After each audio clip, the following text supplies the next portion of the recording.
Shalom sahabatku, mari kita siapkan hati kita untuk dapat merenungkan kebenaran firman-Nya di pagi hari ini, yaitu rajin. Mari kita buka Alkitab di dalam kitab Pengkhotbah 11 ayat 4 sampai dengan yang ke-6. Siapa senantiasa memperhatikan angin tidak akan menabur, dan siapa senantiasa melihat awan tidak akan menuai. Sebagaimana engkau tidak mengetahui jalan angin dan tulang-tulang dalam rahim seorang perempuan yang mengandung, demikian juga engkau tidak mengetahui pekerjaan Allah yang melakukan segala sesuatu.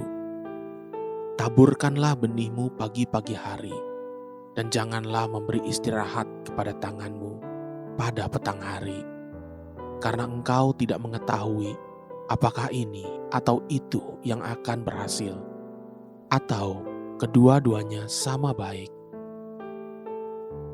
Banyak orang tua mendorong dan mengarahkan anak-anaknya agar pintar dengan belajar dan menempuh pendidikan yang terbaik. Tentu, semua itu benar dan sangat bijaksana. Namun, pernahkah saudara memikirkan ada begitu banyak orang pintar yang berpendidikan tinggi justru tidak menerima apa-apa dalam hidupnya? Bahkan tidak sedikit dari orang-orang pintar dan berpendidikan tinggi itulah yang menjadi sumber masalah bagi komunitas dan bangsanya sendiri. Ada satu ungkapan yang disebut white collar crime. Kejahatan white collar inilah yang merusak secara institusi. Pelakunya adalah entah para pengusaha atau para profesional atau bahkan bagian dari pemerintahan. Mereka-mereka yang melakukannya adalah orang pintar dan berpendidikan tinggi. Namun satu hal yang tidak ada pada mereka, karakter, itulah yang hilang. Pada umumnya, mereka-mereka yang terlibat dengan penipuan, kejahatan white collar, atau penyelewengan uang negara dan lain-lain, mereka semua bukan tidak bisa bekerja dan menerima upahnya, tapi mereka tidak mau bekerja untuk upah. Mereka memilih untuk kerja sedikit, tapi untung besar. Atau dengan kata lain, malas. Itulah yang membuat manusia hancur. Ada seorang teman hamba Tuhan yang pernah berkata, tidak perlu pintar, yang penting harus rajin. Sebab orang yang rajin, lama-lama akan pintar. Jika kita renungkan sungguh-sungguh, betapa benarnya perkataan ini. Dan inilah yang firman Tuhan pagi ini katakan.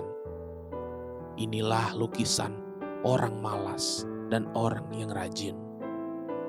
Siapa senantiasa memperhatikan angin tidak akan menabur. Dan siapa senantiasa melihat awan tidak akan menuai. Sebagaimana engkau tidak mengetahui jalan angin dan tulang-tulang dalam rahim seorang perempuan yang mengandung, demikian juga engkau tidak mengetahui pekerjaan Allah yang melakukan segala sesuatu. Taburkanlah benihmu pagi-pagi hari, dan janganlah memberi istirahat kepada tanganmu pada petang hari, karena engkau tidak mengetahui apakah ini atau itu yang akan berhasil, atau kedua-duanya sama baik. Penekanan yang firman Tuhan di kitab Pengkhotbah 11 tadi bukan pada bekal kepintaran, bukan pada keberuntungan atau kesempatan, tapi pada kerajinan yang harus dikerjakan oleh anak-anak Tuhan. Karena dengan demikian, kerajinan kita akan mempersiapkan kita untuk kesempatan dan rencana Tuhan ketika Dia sedang mengerjakan sesuatu di dalam hidup kita. Haleluya, sahabatku, Mari kita sama-sama berdoa. Terima kasih, Bapa Surgawi. Aku mau belajar dan bekerja dengan rajin, menggunakan kekuatan yang Engkau berikan, bukan untuk berpangku tangan, tapi untuk memuliakan Engkau. Amin. Jesus loves you, and so do I.